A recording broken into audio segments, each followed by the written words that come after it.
So we're crossing this river. It's quite deep in these parts there. So the locals built a raft made of bamboo where the motorcycle can be loaded on so that they can cross the river without having to without drowning in the river. So especially when it rains, the water level rises.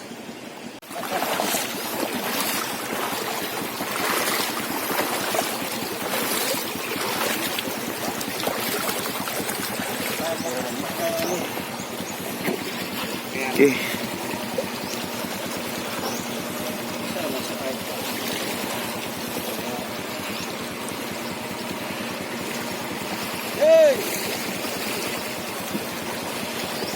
Asa isda oy.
Up, up, up.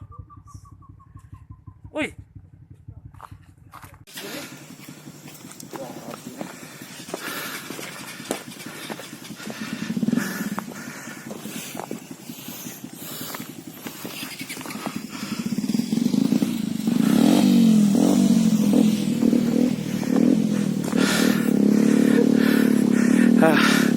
I fell. Exciting.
lakas.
Karga mo dire mga is.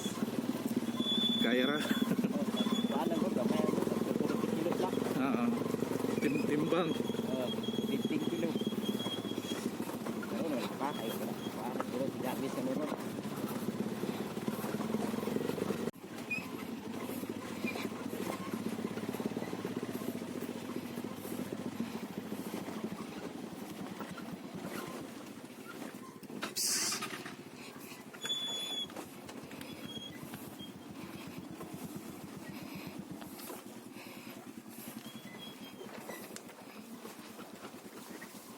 Slide.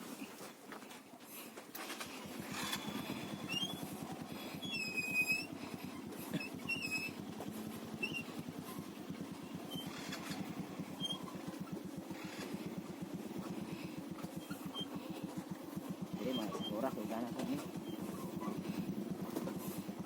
Kita mau sedikit.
Alright, so we're more than an hour into our motorcycle ride, and I had to start walking because the road here has been damaged by the rain, so it's very difficult for the driver to maneuver through this very difficult road. The soil here is very slippery because also of the rain last night. So yeah, and there are rocks everywhere, so it's very risky to drive with me on the back ride. We've just arrived here at Barangay Upper Suyan. You wouldn't believe it, after all those difficulties we've been through, there's still a community like this here. You can actually see concrete structures here and structures made of steel. So can you imagine the difficulty of bringing all these materials here? Alright, that's how interesting the people who are living here are. And electricity is available in this area. It's just amazing, right?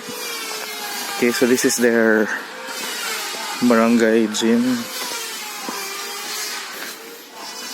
and that's their Kasfala Hall over there.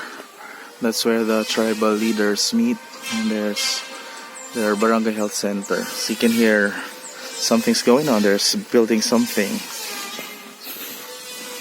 Okay.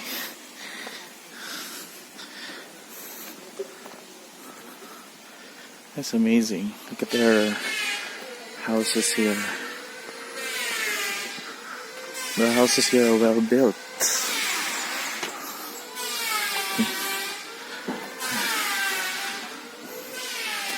So, Barangay Upper Suyan.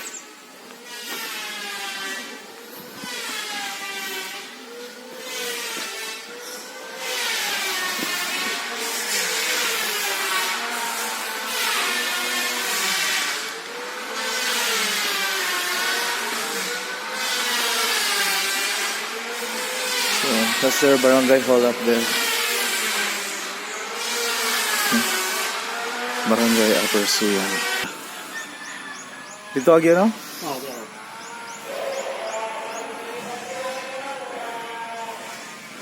Okay, so here is where we start our trek. Our destination is behind that mountain range that you can see in front of me. Right.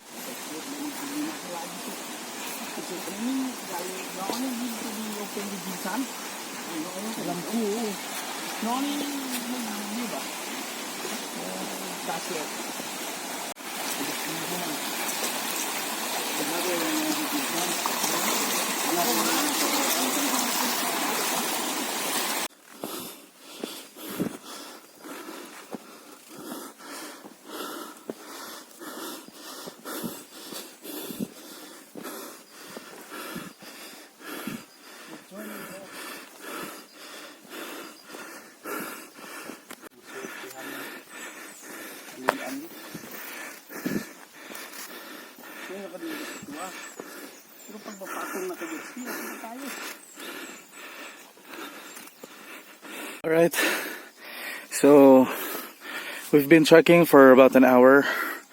That's where we came from, down there. Alright, and we're not yet halfway to Alna, and I'm already feeling very tired. We've been trekking for an hour and a half, and we're already in this place, but according to my companions, we're still not halfway to our destination. So we came from there, this community here, and then our motorcycle ride took us there, right? So this is the path we followed all the way to the highway, and we still have this mountain to climb before reaching Alna. Good luck to me, I'm so tired already.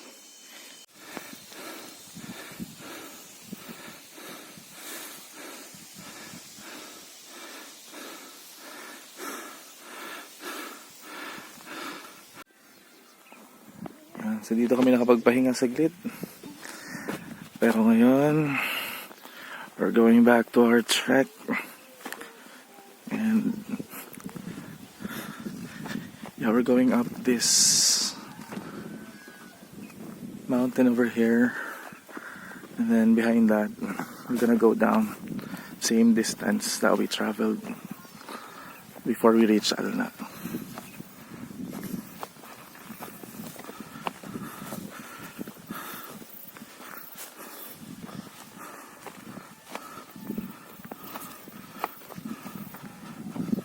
Barangay Apersuya. Sige, isang.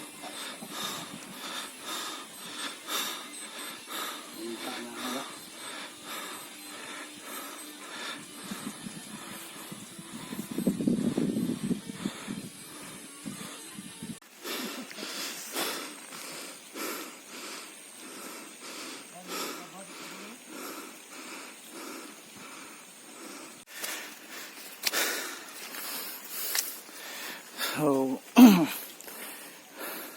we're about 20 minutes from the peak. Okay, and from there it's gonna be a downhill slope all the way to Alna.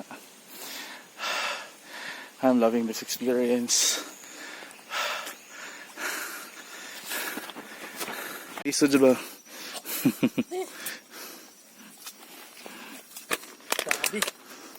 Dito sila, sir. Dito sila. Ano kalisod? Alisod ang kinabuhi sa magpipupli.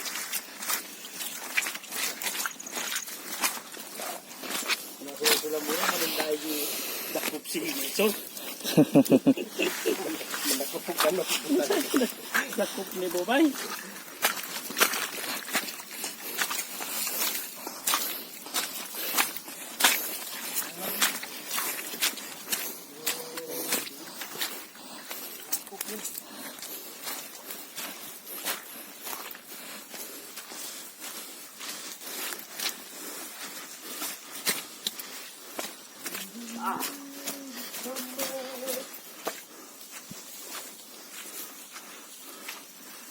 Tuhaw pati yung talo nga sinupin sir eh.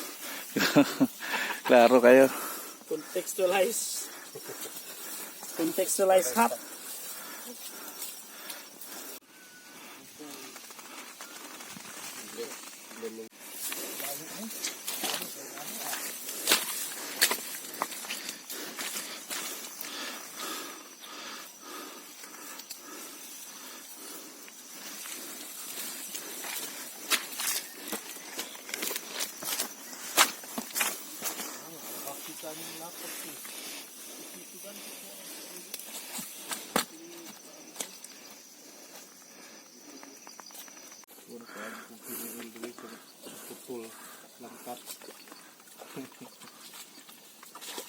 Ya, Jer, basak. Ha? Masak ka. Yung nani yun ang lakaw yun kay. Kato yung pait kayo, may nagtiniin. Ayos lang, sir. Is tayo. The mother of all. Isod nyo.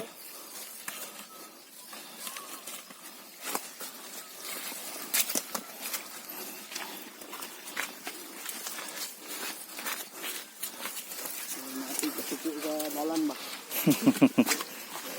Sa dalan.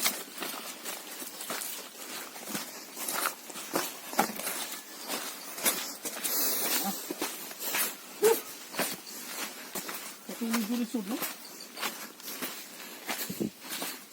Slide tayo.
Si Rick unda ano?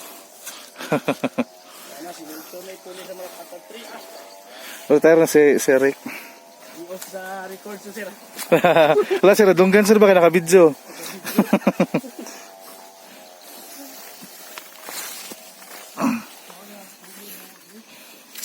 Ako, yung principal yung sa ako. Ako po, misagin ka lagi. So, yun yung tag...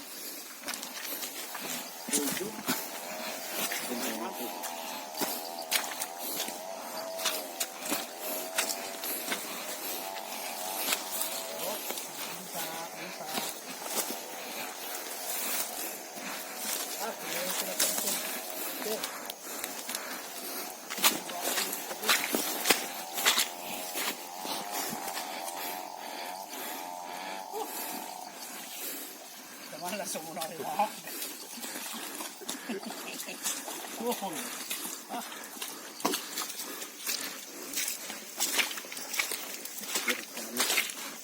Piil man sa trabaho ng isa.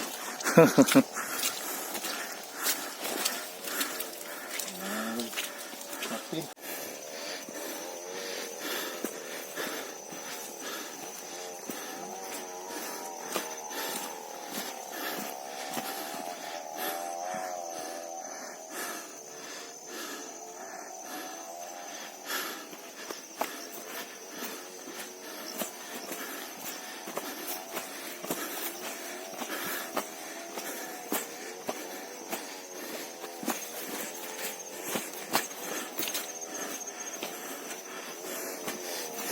Isipin nyo na lang na para tayong namamasyal sa luneta.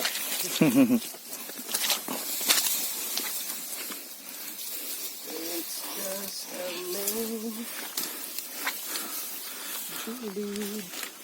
Ay, matuslan ko rin mga kagubon nila.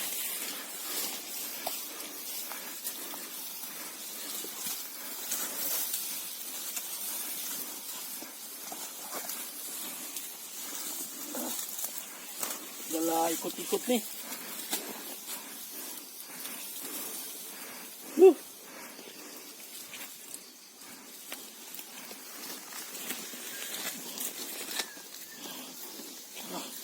Huwag may slide kasi, butang na ko sa kuan sir. Huwag mabidyohan.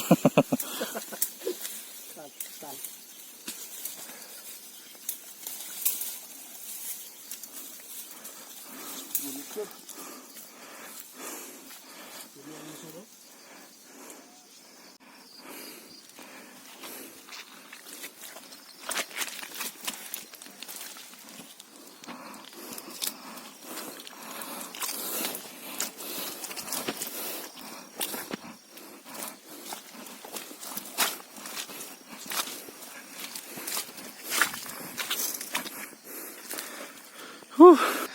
This is one of the hardest parts of the trek. The trail is very slippery, God, and it's a deep ravine on both sides of the trail. So, whew,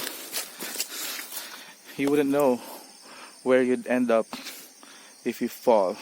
You know, it's crazy. So these are the perils that the teachers at Alna are experiencing every time they go to the school and go back home. Right. Saan mo grade? Grade 3. Grade 3. Nasa mo guli? Sa Sinan. Pila na ka oras kikan re? Layo?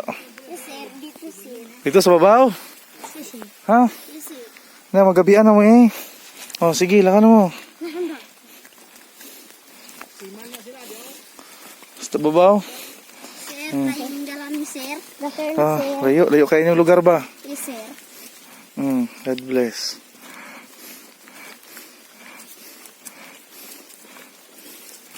Wala mo ipandong. Paulan lang mo, di mabasahin yung mga papel.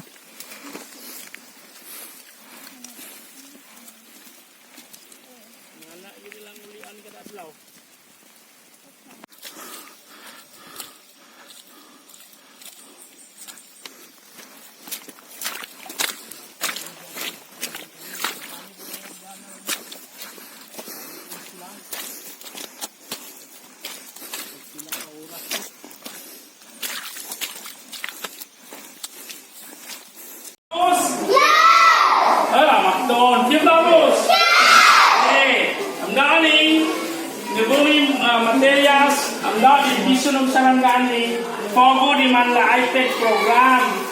Ano, binibigyan mo ng lapis, ng tahal, gano'n tahal? Yeah! Hindi ko mamit tahal? Yeah! Para talami lapis mo? Yeah! Ganun, Colgate, yung mga sabon, ha? Sige, binibigyan mo, ha? Sige, guni. Okay, sige. Sige, nunod ko ka lang, gusto ko lang yun. Sige, pasang ito. Wala ka notebook?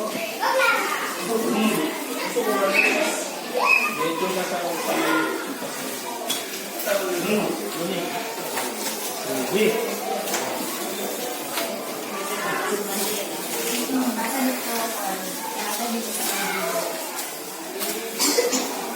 Lahaw ka mo? Lahaw ka mo? Lahaw ka mo lang? Isang pin. Basta nung play, hindi man ako nung play ako? Ha? Salamat, no? Ang bahay dapat nung pahalade, toothbrush. Kumanang toothbrush? Sige! Kailangan nga ang dati kong nala, kapunot mo ang tatili mo. Kapunot Miki, tatili mo. Okay. Kapunot, dati kapunot Miki. Jo, Mili, hindi mo boleh di? Cool, ha? Kurang. Okay. Kupapun ako, tatili mo. Jo, Mili,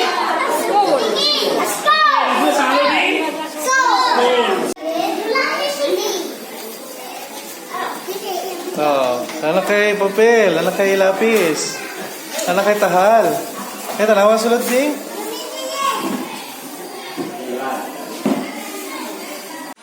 Alright, so yesterday, we arrived here at Alna, Sitio Alna in Barangay Upper Suyan in the municipality of Malapatan, Sarangani province.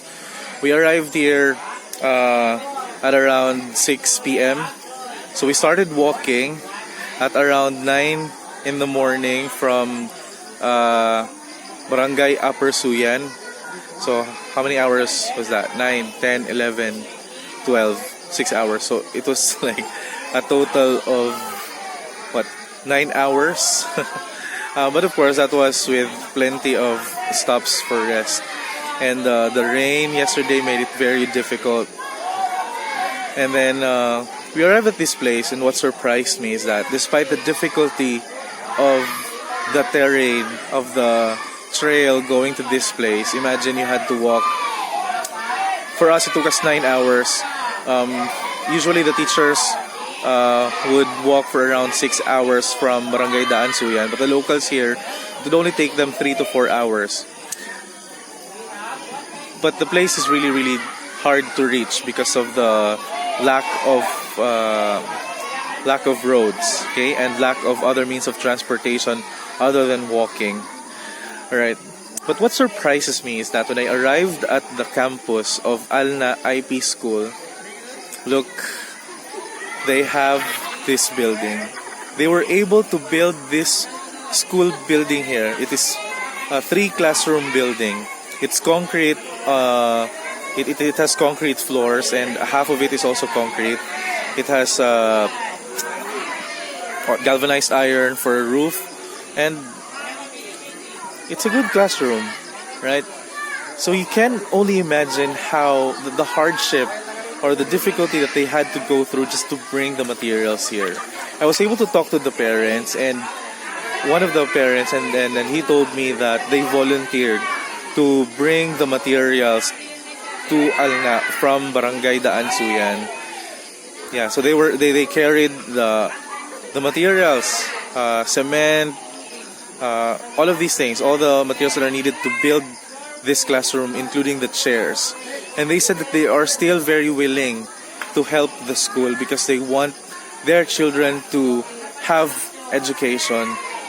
You can only, you can't help but be amazed at the resilience of these people. Okay? Wow, just wow. And this school, Alna IP School, is really a proof that when the people really has a dream, they would really do everything just to realize it. And if they work together, nothing is impossible. So hats off to the locals of Sitio Alna, and hats off to all the teachers who come to this place every week. And props also to the school head who was able to manage the school really well, and for being able to engage the support of the community to make this school a better place for learning for all the kids here in Sarangani. Indeed, there is distance is not a problem. I mean, it wouldn't stop DepEd from reaching out to all the corners of Sarangani to make sure that every Sarangan, every batang Sarangan nasa paaralan.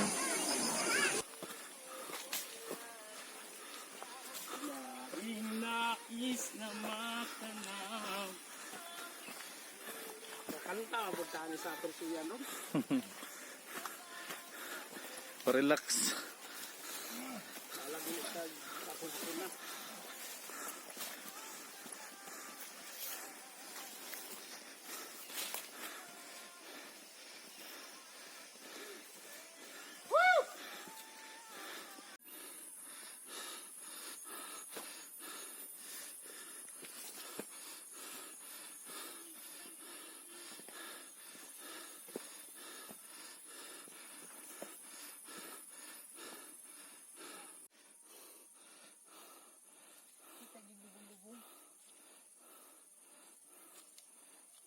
Slide na yun, ayaw.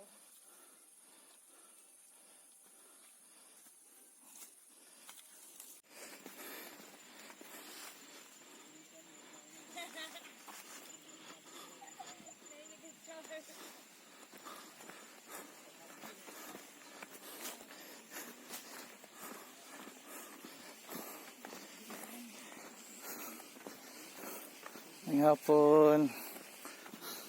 Pahuway mi dere, pwede.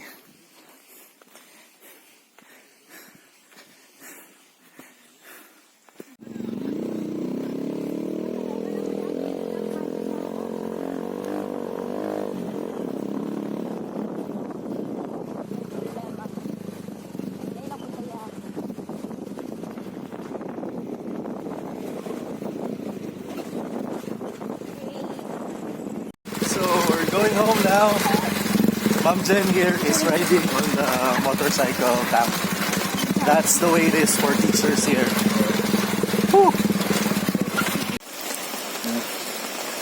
Kasi kibalon dito. Ha? Kibalon. Salkatin, santiang. Ha? Santiang, kung mo tayo. Ayan to.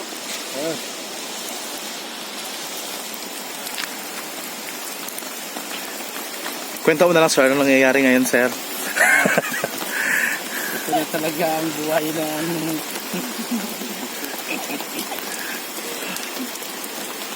Yan, so hindi kami basta-basta makatawid sa ilog. Kasi wala na yung raft na sasakyan ng mga motor. Hindi rin siya maitawid dito basta-basta ang motor kasi mataas yung level ng water.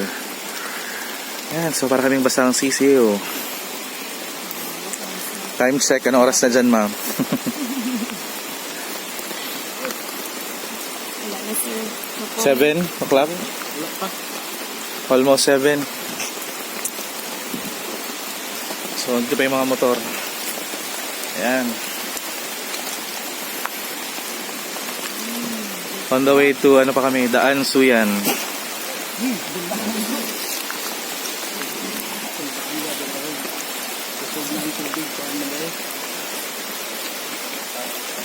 Ay, bungkad itong mga motor, kagmay na mga ito. Maganda rin, ha? Ito. Murang wala na, oh.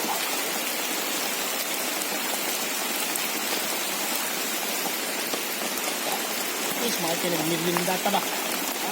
May pinag-milinda ta. Kuha ang sartiblok, no?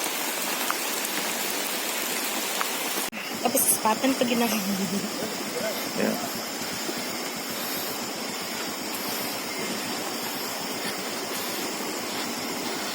Yeah. So we just came from Mabutangan na di mo nag-flash, sir.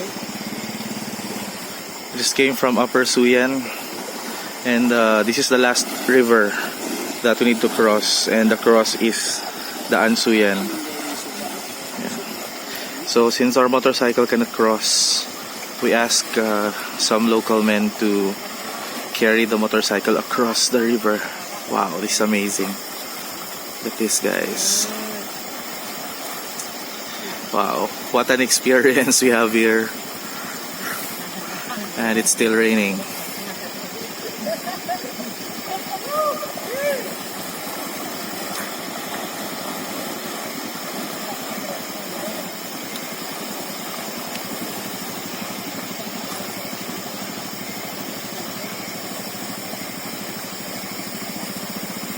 Alright, so we can finally go home.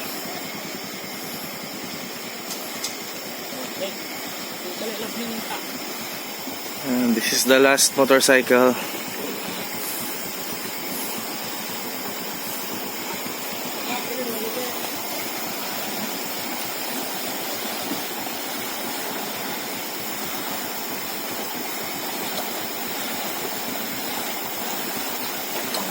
Nah, tinggal kan. Nunggu biru tutup. Tutup. Mobil dua bang. Mau có cái miếng bỏ cái giỏ nó. Cầm đi mà.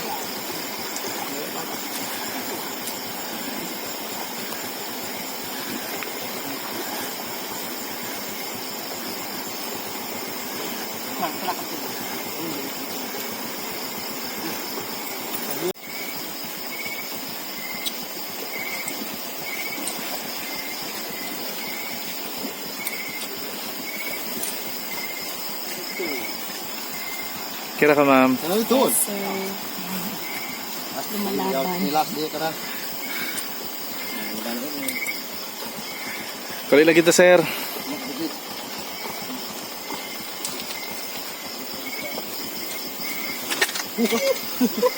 So big yun.